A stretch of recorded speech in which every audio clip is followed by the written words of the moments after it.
हमारे साथ जाने माने अभिनेता राजा मुराद जी हैं, हम उनसे बात करेंगे।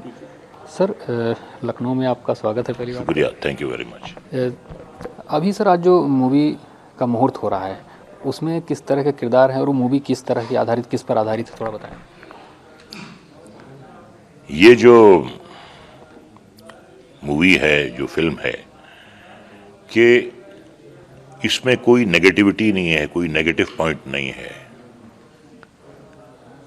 पिछले कुछ सालों में जो हमारे मुल्क ने तरक्की की है उसको दर्शाया जा रहा है, उसको फिल्म बंद किया जाएगा। हर चीज जो है वो पॉजिटिव नोट पर है और बॉबी मलिक साहब बना रहे हैं। बॉबी मलिक साहब की जो विशेषता है वो ये है कि इन्होंने वर्ल्ड रिकॉर्ड क्रिएट किया। इन्होंने अयोध्या में रामलीला की थी और उस वक्त जो उसकी टीआरपी थी वो 10 करोड़ से ऊपर थी लाइव। तो ये अपने आप में जो है ये एक वर्ल्ड रिकॉर्ड हो गया था कि कभी किसी भी शो की टीआरपी इतनी नहीं हुई है। सर, रोकना चाहेंगे एक मिनट सर, कि जो पहले से आपको देखते आए रहे हम लोग बचपन से ही, तो उस रोल में जैसे देखते आए हैं, अभी क्या इस फिल्म में कोई एक नए रोल में आप दिखाई पड़ेंगे या फिर लोगों को डर पैदा होगा फिर से एक बार आपको देखकर? नहीं, मुंह का मजा बदलने के लिए इस बार आप मुझसे डरेंगे नहीं, आप मुझसे प्यार करेंगे। मैं एक कश्मीरी किरदार निभा रहा हूं जो पॉजिटिव है, अच्छा किरदार निभा रहा हूं। तो मैंने इनसे यही कहा, बॉबी जी से, मैंने कहा भाई जब आप एक पॉजिटिव नोट पे आप फिल्म बना रहे हैं तो मुझे भी इसमें आप एक पॉजिटिव रोल दीजिए। तो एक पॉजिटिव रोल कर रहा हूँ उसमें। अयोध्या में रामलीला सबने देखा, यहाँ के लोगों ने भी देखा, चूँकि फिल्म में देखते रहे आप लोगों को। एक योगी सरकार ने फिल्म जो सिटी घोषित की है कि वो बनाएगी यहाँ पर सरकार, तो उसके बारे में क्या अभी तक आपको दिख रहा है कि किस तरह से उसका भविष्य है, और उत्तर प्रदेश के यूथ जो फिल्मी दुनिया में जाना चाहते हैं उनका किस तरह से भविष्य उससे जुड़ सकेगा? देखिए, ये जो है कदम, इसका मैं खैर मकदम करता हूँ, इसका मैं स्वागत करता हूँ। कई सालों से मांग थी कि यहाँ पर एक फिल्म सिटी हो और उसकी शुरुआत हो गई है। तो यकीनन योगी साहब जो हैं वो मुबारकबाद के मुस्तहिक हैं।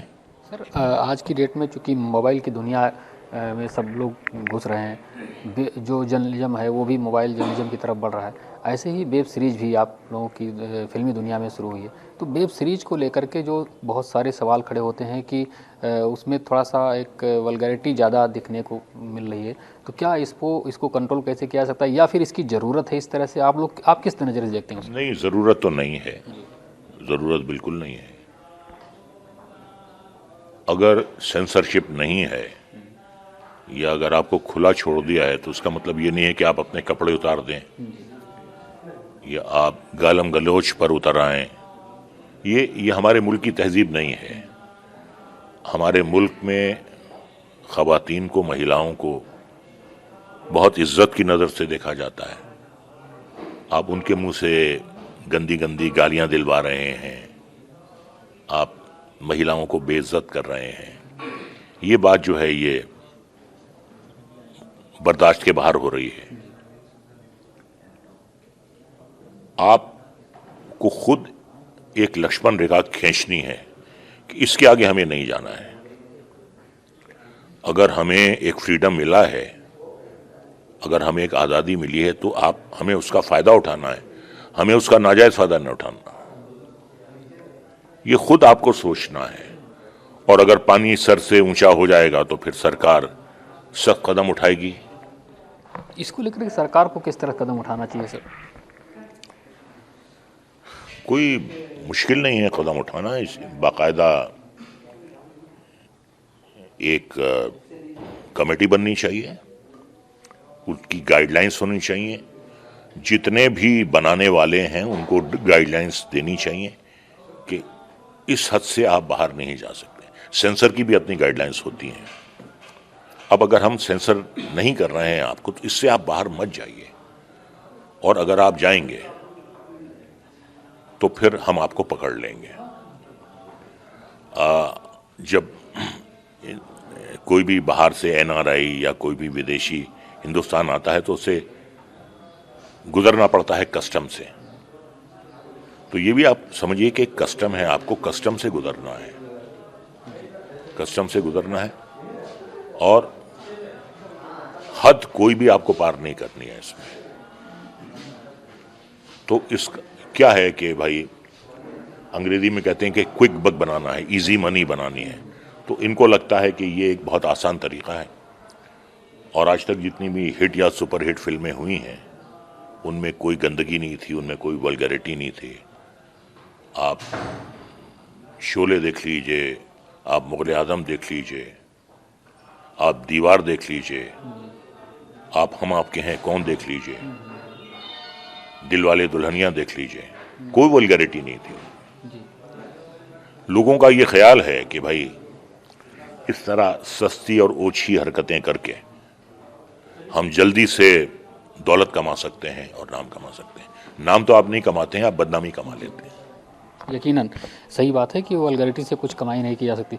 सर एक आखिरी सवाल, मैं ये जानना चाहता हूँ कि कुछ ऐसी बात बताइए जो हमारे दर्शक इस बात को समझ सकें। आपके जो व्यक्तिगत जीवन में स्ट्रगल के दौरान ऐसा अनुभव रहा हो जिससे लोग सीख भी ले सकें, वो कोई प्रेरणादायक किसी संस्मरण, ऐसा संस्मरण आपको याद आ रहा हो?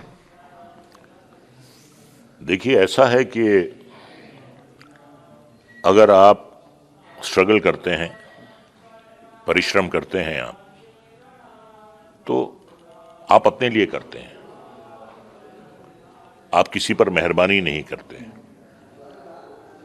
और किसी भी कॉम्पिटिटिव लाइन में जब आप जाते हैं तो कोई आपका रेड कारपेट से आपका स्वागत नहीं करता है, जगह होती नहीं है, आपको जगह बनानी पड़ती है। उसके लिए हिम्मत चाहिए, उसके लिए मेहनत चाहिए, उसके लिए टैलेंट चाहिए और उसके लिए तूफानों से लड़ने की ताकत चाहिए। एक जो अच्छा बॉक्सर होता है, बॉक्सर वही नहीं होता है जो मुक्केबाजी में मुक्के बरसाता रहे।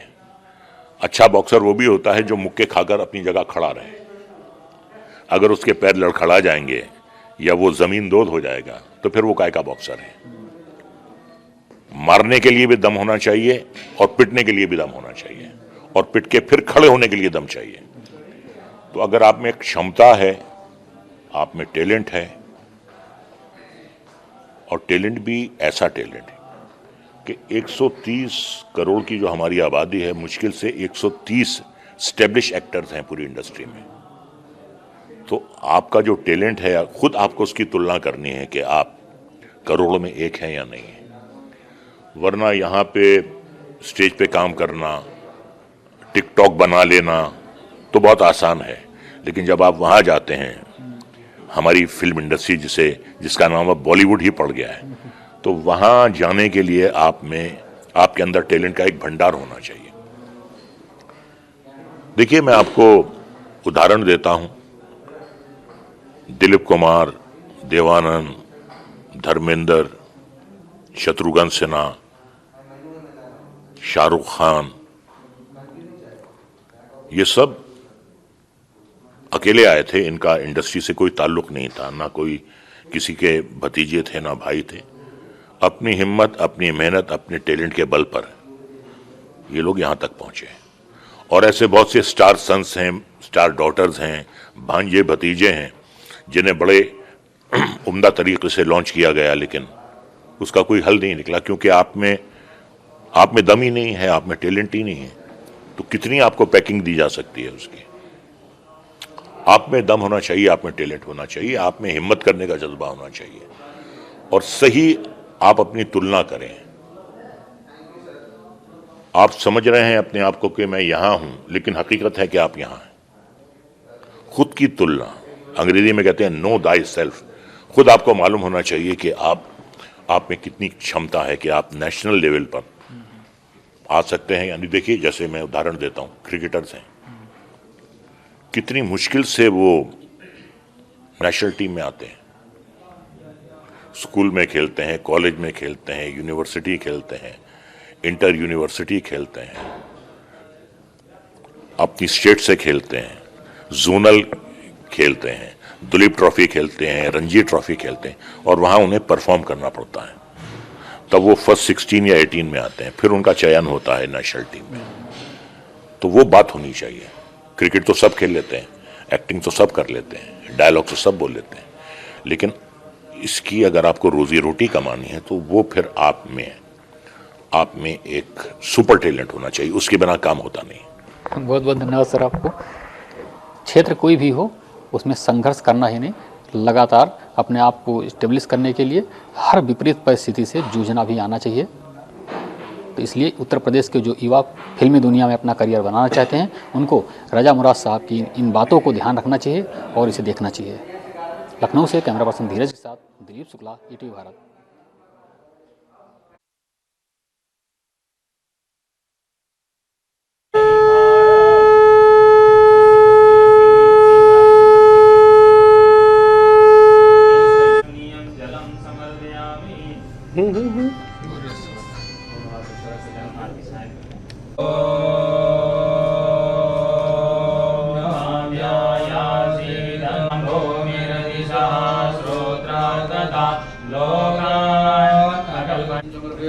सर्वेभ्यो देवेभ्यो